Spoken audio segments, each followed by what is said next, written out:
If it feels like you're telling yourself a lie or it's heavy, that's no good. When they do it, it's going to be really half-hearted. I'm so rich and successful. And I'm like, that's going nowhere. When there's variety and they're engaged and they're fired up, that to me is where the magic comes, where they're excited enough that they can be automatically consistent. The consistency, the momentum result, and it's a circular thing. First time it happens, you're like, that might not be real. Second or third time, maybe. Fourth, fifth, sixth time, you're like, okay, I don't even know if this is bullshit or not, but it keeps working, so I'm just gonna keep doing it. You're a man living in the modern world in a time when men and manhood are not what they once were. You live life on your own terms. You're self-sufficient. You think for yourself, and you march to the beat of your own drum. When life knocks you down, you get back up, because in your gut, you know that's what men do. You're a badass and a warrior, and on the days when you forget, we are here to remind you who you really are. Great. It's a great introduction, and it gives me something to live up to. So it's my challenge and my honor to live up to the hype on that. The last time, I think when I spoke in the E-Circle group, I kind of said, hey, Blue, where do you want me to begin? And you said, well, tell us your story. So I figured a good way to set the tone is let you know the context of my story and how I see this group differently than most of the people that I would usually serve or usually work with, because there's a very important distinction that I've noticed that I definitely want to put a spotlight on for you. But to begin, this summer will mark 17 years since I had a really bad week. And to be melodramatic about the whole thing, I lost what felt like was about 90% of my life in a span of like 3 days, because I was in the middle of a relationship that it was on the rocks, and I was simultaneously trying to work on my first company that was just going nowhere. And when I finally quit my company, I ended my company in this last-ditch attempt to at least salvage the relationship. 3 days later, she broke up with me over text. So no company, no livelihood, no girlfriend, no relationship. And I'm like, okay, this is interesting. Where did I go wrong here? And I really had to kind of look in the mirror and, I wasted my 20s. Nothing's happening the right way. And I had to take a look back, and I looked back on the prior few years where, I was always looking for this secret to happiness and the secret to success and all the things we're told we're supposed to want and we're supposed to need and we're supposed to have. And I can see that I explored so many modalities, the law of attraction being one of them. And I had this realization that back then it was always very hit and miss. It seemed very promising. It seemed very legitimate when it's described to me, but it was also very inconsistent. There was success and there was a lot of failure. And I only realized looking back in that moment that the inconsistent part of the equation was me. So I had this simultaneous epiphany and moment of indignation where I'm like, listen, this thing kind of worked when I actually did it and didn't stop doing it. And you know what? I don't care what happens. I don't care when it happens. I don't care why it happens. I don't care how it happens. I do not care about any of that. I am going to go all in with this, all in. And when I say all in, I'm very careful about what I mean by that, because while I am in a group that I would probably describe as radical, intense self-accountability and commitment, most people aren't that way. And I was able to look at myself in the mirror at that point and say, listen, I can't do all day, every day. It's not sustainable. I understand my own human nature. I understand that's just another trap. But what I could do is I can go 5 or 10 minutes every single day doing these manifesting methods that I had learned. And in fact, being more strategic about it and tweaking them so that they'd be even working better for me and more enjoyable for me, and they would keep me more engaged. They would better guarantee that I would actually do them, because it's no longer this heavy weight that I'm lifting. It's no longer a chore. It's no longer a burden. It's something I look forward to. And it was almost like a movie, because once I made that decision, the shifts that happened for me were miraculous, is probably the word, like the easiest word to use, even though, again, that's another dramatic word. Because 2 weeks after beginning that process, I felt way better than anyone with a broken heart had any business feeling. And within 3 months, I was in a brand new, way healthier, way more aligned relationship. 4 months later, I'm making way more money than at any point in my life before then. And 6 months later, everything is different. I'm waking up happy. I'm waking up fulfilled. I'm in the best shape of my life. I lost 25 pounds without technically trying. I mean, I joined a mixed martial arts dojo and engaged in that, but it wasn't to lose weight. It was just to feel better about myself. The pounds just vanished. And I learned the hard way that whatever this thing is, you can call it the law of attraction, you can call it anything else. This process that I put myself through, it works when you work it, as evidenced by me and anyone that I've ever seen actually follow through and actually commit to it. And Baloo was very clear, I think, and very right, I would hope, where he says, like, I don't like to look at this as just an airy fairy type of thing. I like to look at this as a practical perspective. So maybe you believe in the universe. Maybe you believe in God. Maybe you just believe in the power of your subconscious mind. Maybe you believe in a combination, or maybe none of the above.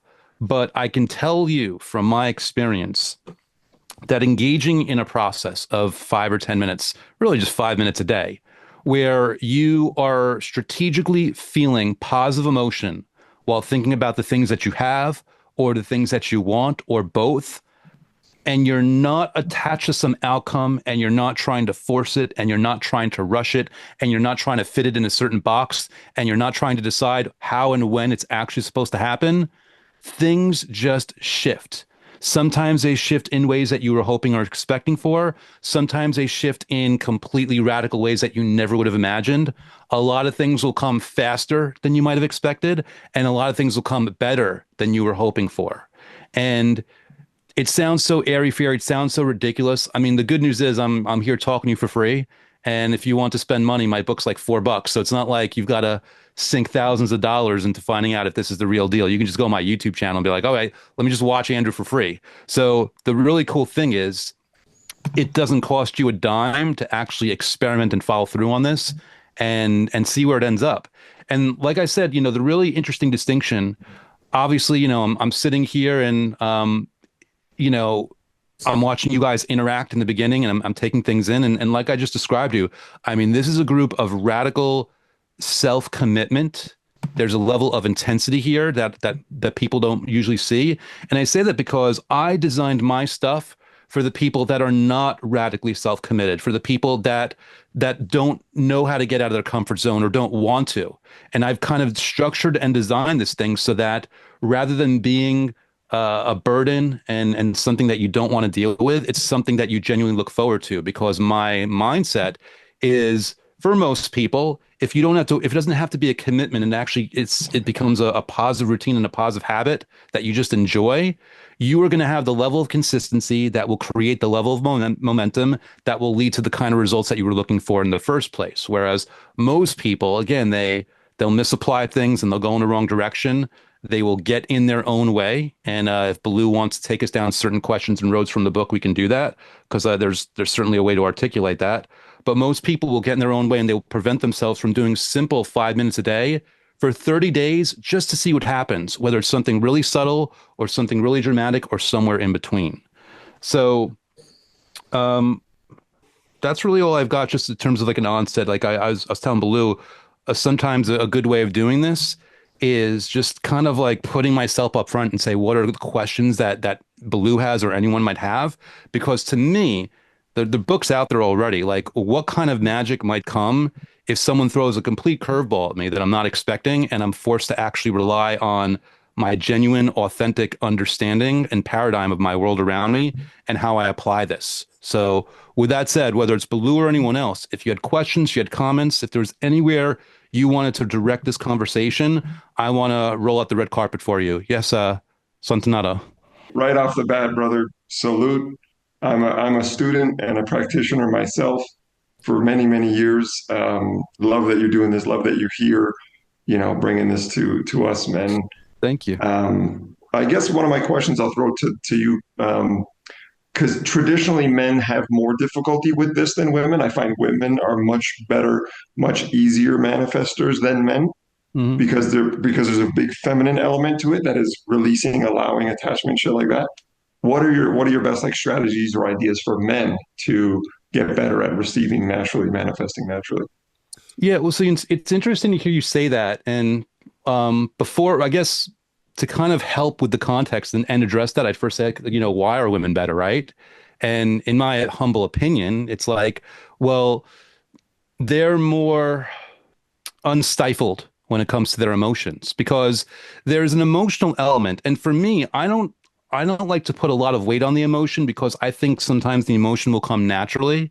But obviously for women, I think anyone on this call right now has been in an experience where she went from 0 to 100 to 500 back to 80 and it happened in 20 seconds. You're like, what the fuck just happened there? Whereas most men just they're a lot more stoic both internally and externally, and it feels like such a radical thing. So because of that, some men they'll go down the road of these methods and they won't feel some weird significant impact, and they're like, oh, there's nothing to this. So a lot of times they might quit too soon to kind of get an impact on it. Um, but also I think also just the airy fairiness to the way it's usually described, most men will write that off. So that's another thing where they're just like, this is stupid. So they won't have the opportunity to engage. I think any man, again, I think anyone here in this room, just again, you have a level of commitment to yourself and a level of accountability to each other and yourself, where that stuff would become a non-issue. With that said, my best advice, and this is going to be like, oh, Andrew's like, easy answer right here, if you just do it, it'll take care of itself. There's nothing that a man needs to know more than a woman, as long as they're actually willing to take themselves down the road and have the patience with this, that they're not trying to force it. And it could be a really frustrating thing to be like, well, no, I want this thing right now. And I've seen so many people, I see all these success stories, and I don't even know if they're bullshit. I don't know what's going on. I want this to work. Where my strategy of how I do this for myself, it's kind of like brushing your teeth. You do it every day. And it's not even a thing where you're fighting cavities. You just know the cavities don't come because you're brushing your teeth every day. And it's a thing where like, this is just a part of my life now where I commit 5 minutes to doing some aspect. And it's not even a thing where, I mean, I'm working on goals, I'm inviting better events, but I'm also really just managing my baseline so that more good things happen to me than bad things. It's like really just a strategic way of me approaching my life. So I don't know if I addressed your question with that, but I'm hoping that kind of got you where I was looking for there. Yeah, it's cool. You distinguished why men have more difficulty and what men can do, and I was wondering if there were specific strategies. And I know you mentioned, like, you spoke language that I understand, so you made it make sense in terms of habits and things. But I don't know if you want to give certain strategies or tools, or Yeah. if you save that for your book. It's all Well, no, good. no. And by the way, just no pun intended. I'm an open book here, so I have no qualms. I don't want to like hog the methods so that you guys don't get like if that's cool, like to offer you a couple of methods that are from the book. Well, so Baloo will know this one. He knows like this one was my favorite from the book. So here's the interesting thing. I don't want to put too much weight on this one, but this was one of the ones that 17 years ago I specifically tweaked in this way because I knew it would be more enjoyable for me. And it's one of the ones that I obviously used a lot when I was making such that massive shift in my life. I'll tell you then the one that I do every day now, but that's a different one. But the one from the book, it's called the time-lapse method. And the process is pretty simple. All you're going to do is you're going to write down 15 things that you are grateful for in your life. Five of them are from your past, five are from your present, and five are things that you want in your future. But the catch is you're going to write all of them in the present tense as if they're happening now. So, for example, if I just say, I'm so happy and grateful, well, not even happy and grateful, that's overused language. Like, I'm so grateful for my awesome apartment. All right, is that the one that I was living in, the one I am living in, or the one I am going to? Like, you can't tell. So you phrase it in the present tense. But when you've got that list of 15 things, then you're going to jumble up the list. So maybe the first thing is a past, and then there's a present, there's another past, there's a future. It's all jumbled up in any weird order. And what you're going to do is then you're just going to go one at a time. You're going to read in your mind or out loud, depending your preference, that statement that you're happy for the thing. And you're going to give yourself, 30 to 60 seconds to just bask in the gratitude of that thing specifically. And what I really love, you could probably tell already, I'm like a strategy guy. What I love about this method in particular is because, we as human beings don't downshift psychologically very easily, especially as men. But two-thirds of that list is real because it's the past and the present, right? Meaning the gratitude that you feel for those things will have a level of authenticity and impact and certainty that just can't be replicated. But since we don't downshift, when you read the future ones also, that level of gratitude and certainty is going to carry over. So not only are you feeling really good for the stuff that you have or have had, but you're, again, whether you believe in the universe and vibration or you believe in your subconscious mind or a combination, you're kind of greasing the wheels for that future stuff because you're feeling really like a lot more of a strong, authentic emotion around that also. Another easy one. I'll give you two more. One easy one from the book is a gratitude blitz. And all you do is you basically set a timer for as long as you want and you think about as many things as you can that you're grateful for. And you could do this around a theme. You could do it around your body. You could do it around a certain relationship. You could do it around all the things that are in the room you're in right now, or you could just do a free for all. So the really cool thing about that is like, let me give you a quick one. Like, me, I'm grateful for my heart that's been beating in my chest every second of every minute of every hour of every day of every week of every month of every year of every decade I've been alive, tirelessly pumping blood, oxygen, nutrients to all the other parts of my body that serve me. My fingers, my hands, my arms, my feet, my legs, my toes, all my other organs, my sense of taste, my sense of touch, my eyes that see, my ears that hear, my ability to speak and communicate, this device that I'm on right now that I run all of my life and my business on. Like you notice like how easy it is. It's like a muscle that you work. It's very easy to like go on and on and on. You do a blitz, the first 20 seconds, you're like, yeah, whatever. But you go 90 seconds, 120 seconds, 200 seconds in, you can be like, holy shit, I didn't realize how much I have in my life right now. Even if I'm having bad days, even if there's something specific that's weighing on my mind, even, bless you, even if I'm going through a divorce, even if I'm like whatever it might be. And again, it's a very powerful thing that like the cool thing is you're like in the driver's seat. You're controlling the tone. You're choosing the things that are actually important to you, and therefore the method is always going to work best for you. To give one last one, and this is from Just Feel Good, where like the one method that I do every single day. And the reason I do it is because, again, I'm all about strategy and convenience. Like this is very easy for me to do. It fits into my day. It's fun. It's convenient. I pull out my phone and I leave a recorded message of all the things I'm grateful for. And it's kind of like actually a combination of the time lapse and the gratitude blitz I just gave you. And I send that message to a friend of mine across the country, and he does the same thing for me. Sometimes my message gets there first, which impacts and influences his message to me, sometimes vice versa. But it's this really cool thing and really cool way of just engaging in a process. I'm on the run. I could pull out my phone and I can just speak while I'm on the way somewhere, and I feel like $1,000,000. So hoping that that's a good little overview, some fun methods that might be useful for you. Man, his book, The Last Law of Attraction book you'll ever need, honestly, just go to fucking Amazon and order it. It's worth reading. It's a phenomenal book. He's got 3 episodes on my various podcasts, one on this one and 2 on the Thought Leader Revolution.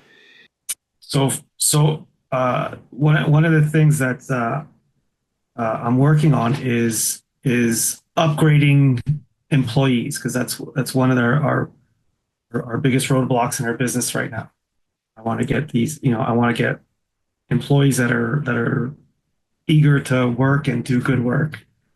And it's been that's been I think one of our biggest challenges over the last 16, 17 years. Yeah, and I want to be able to put the right people in place so I'm not constantly required to be babysitting them. So I can actually spend more time with the family, especially with my aging parents. They need more help now than they did before. So that's kind of where I'm at.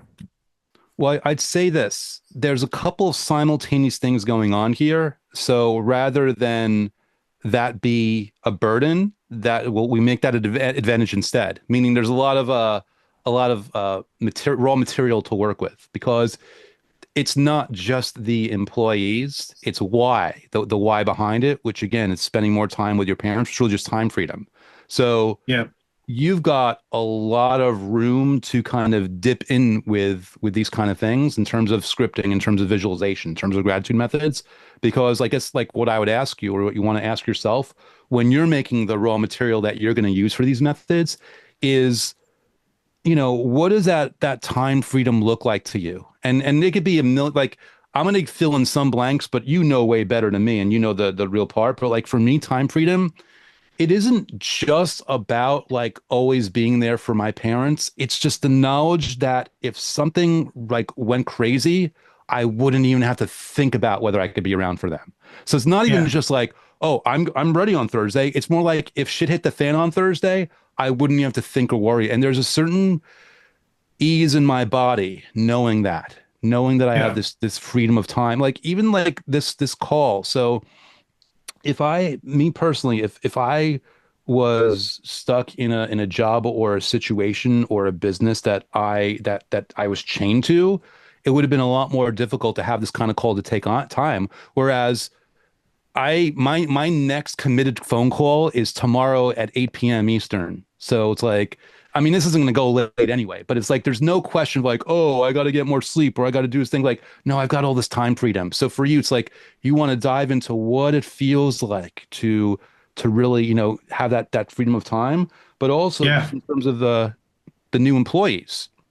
It's like I'm if I'm you, I would be scripting or visualizing or speaking about like how cool it is to have employees that I almost feel like I trust them more than me because they're so much faster. They're not better. They're not going to be better than you. But they're so much faster doing the thing, and everything is like up to speed. Like they're doing the job. Like what would it feel like where it's between you and your employees, and you're just faster to hand it off to them, and there's just a level of confidence there. Just kind of like leaning into that. Even just what kind of qualities would these people have? And putting that into the time lapse method. I'm so grateful to have employees that are hyper accountable.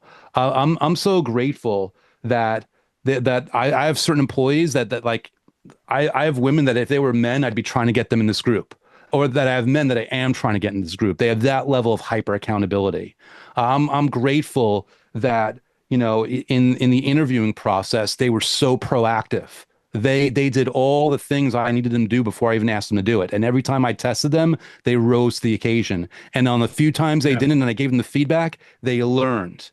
I'm grateful for the types of people that are free to make a small mistake, but will only make it once, and will ask what they did wrong, and will get feedback, and will get take and can receive constructive criticism. Like all these things, you're almost doing like a gratitude blitz. You're talking about all these wonderful qualities and how wonderful it is to have employees that do that.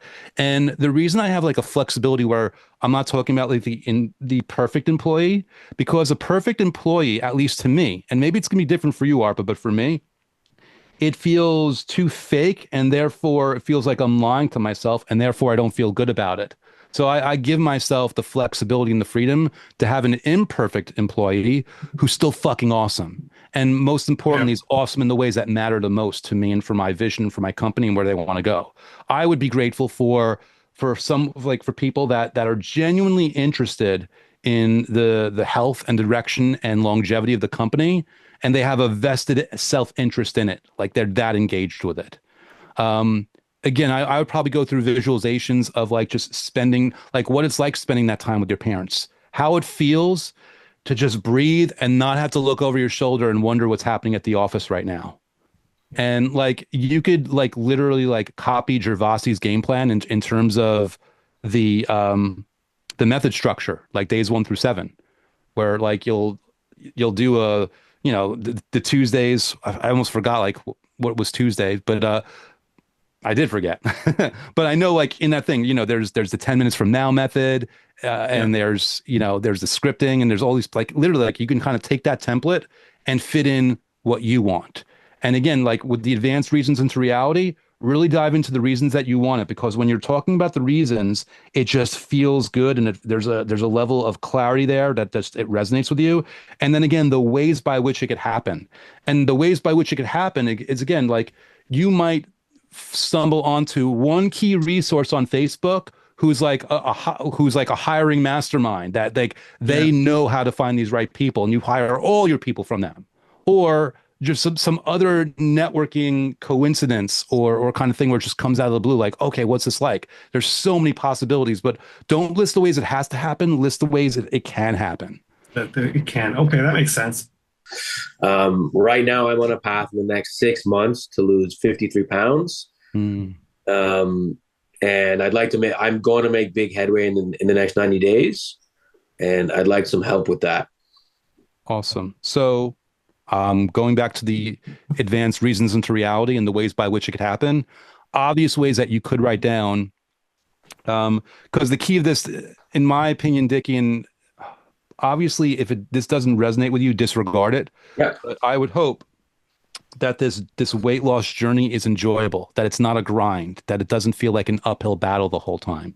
So Yeah. if I'm you and I'm doing these reasons to reality, I would talk about discovering not even diets, but meal plans and foods that are in harmony with this thing that you just love. Whether like, like not that I would tell anyone to ever follow a plan, but like I did carnivore for like a month and I lost 18 pounds effortlessly. Like, and I wasn't even working out. I wasn't doing anything. It was just like that could happen. So you might want to say like one of the reasons reality is like discovering food or a meal plan that just like that kind of lays in there, or discovering a new aspect. I mean, I could be over judging. It looks like you work out, even just like from this angle. Discovering a workout plan, like a new routine that your body just responds to. Um, Meeting someone at the gym that's an incredible accountability partner that takes you to the next level. Meeting someone that's a dieting expert or nutritional expert. Like there's all these possible reasons that you could put there. Obviously, in terms of the reasons why you want it, you'll have that for yourself, but Yeah. that's a wonderful way. In terms of replacing the Tuesday method, um, okay. This is great because I wanted to introduce this method to you guys anyway. You're welcome. So there's a method I call from the book, it's called protecting the prize. And it was inspired by, was it Rose Namajunas? I remember there was a certain person, there was a certain UFC fighter where she ended up becoming champion. Maybe it wasn't her, but she ended up becoming champion, and they were talking to her about like her plan, like her physical game plan, her mental game plan. And one of the things her coach put her through, it wasn't just the visualization of winning the title. They walked her through the visualization of defending the title because that's a completely different mindset. It's one thing to want to visualize like winning and holding up the belt for the first time. It's a complete different frame of mind when you already have the title and you have to defend it because it's much more rooted in being the actual champion. So what you might want to do for protecting the prize for this kind of like translating it for your thing is after you've reached the 50 pounds, what you're going to do with your life, with your schedule, with your food, with your workout, like whatever it is, in order to maintain this in a way that like it's not always you're not always like teetering on the edge where you can lose your momentum. Like you're going to like come from a place of like choosing to do things in a certain way that it's like, no, I'm protecting the prize. I'm now the lost 50 pounds champion, so to speak. What am I going to like? How am I engaging with life, with my day, with my schedule, with my food, with my sleep, with the weights, with everything, so that not only do I not go to overweight, but I keep this frame and maybe even get better from there. Maybe if I gain weight, it's muscle, not fat. Therefore, it's okay. Like whatever it might be. Protecting the prize, I think, is a good sub in for that letter. That Tuesday. Okay. Cool. That's awesome. Actually, that's really cool. Protecting the prize. Okay. Notice if everyone's observing, like anyone that hasn't like volunteered or want to work on something, notice all I'm really doing here is finding what I hope is an engaging and enjoyable way of bringing this into your psychology and into your mindset, which will then translate into your paradigm, which will translate into the way you function, the way you approach the world.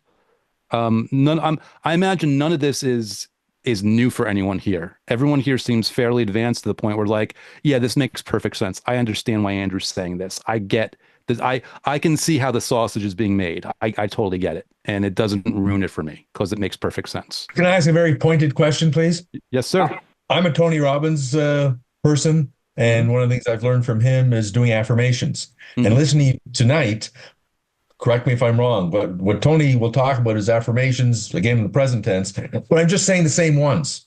Mhm. And one of the things I've heard from you tonight is a variety. Is that a key thing that you believe? So yes and no. And so here's what, for me, here's the interesting thing. I have a huge like ego about my book and that I think like it really is the last law of attraction book you'll ever need to read. And I feel like I pretty much cover everything. Yet the one question I usually get from people is they're worried that they're not doing it right. And so my answer to them is, okay, because they give me like, I did it this way, Andrew, did I screw it up? I say, listen, all you got to do, and Cooper, you'll see where we'll come full circle to answer your question. I tell them, listen, as long as the method that you're doing helps you feel good while you're thinking about what you have or what you want or both, you're doing it right. So my answer regarding the affirmations is if they feel good, then you're doing it right. If it feels like you're telling yourself a lie or it's heavy, that's no good. If the same affirmation is boring to you, that's no good. If the same affirmation is not boring to you, great. Like me, I can recognize the value and impact of affirmations, and yet personally, they don't work for me. Therefore, I don't really push them really hard because for me, it always felt like I was lying to myself. But that's just me. And that's the really important thing. Any method works if it works for the person. And that's actually one of the reasons why I have like 19 or 20 methods in the book, because I recognize not all of them are going to be for everyone. The whole point is I want enough variety in there, and I want to be engaging enough that people look forward to it. That's another thing with the affirmations. Like if that one affirmation, Cooper, if it just feels wonderful, again, I'm used to dealing with people that don't have the intense level of accountability that you guys do. So I'm thinking about like, if that person is not in love with that affirmation, they're not going to do it. Or when they do it, it's going to be really half-hearted. And it's like they're wasting time then, like, I'm so rich and successful. And I'm like, that's going nowhere. Whereas when there's variety and they're engaged and they're fired up, not that they have to be like super like on cloud nine, but they're just engaged enough. That to me is where the magic comes. Like I'm always looking for that sweet spot. I'm always looking to get to the person where they're excited enough that they can therefore be automatically consistent, because that automatic consistency will have the effortless momentum, and the effortless momentum will bring to the result, which will bring even more enthusiasm, which brings you back to the consistency, to the momentum, to the result, to the enthusiasm, to the consistency, the momentum, result. And it's a circular thing where it's just getting bigger and bigger and better and better. And the really cool thing is it's a self-affirming thing, because like the first time it happens, you're like, that might not be real. Second or third time, maybe. Fourth, fifth, sixth time, you're like, okay, I don't even know if this is bullshit or not, but it keeps working, so I'm just going to keep doing it. And that's my perspective. I have massive respect for Tony Robbins. I don't agree with everything he says, but only in the sense that if it doesn't work for me, I fully acknowledge that everything he says, it's going to work for somebody out there. Andrew, thank you so much for coming. You did a phenomenal job. Thank you for listening to the Sovereign Man Podcast. If you're ready to take charge of your life and become the man you've always wanted to be, we invite you to join the movement at sovereignman.ca.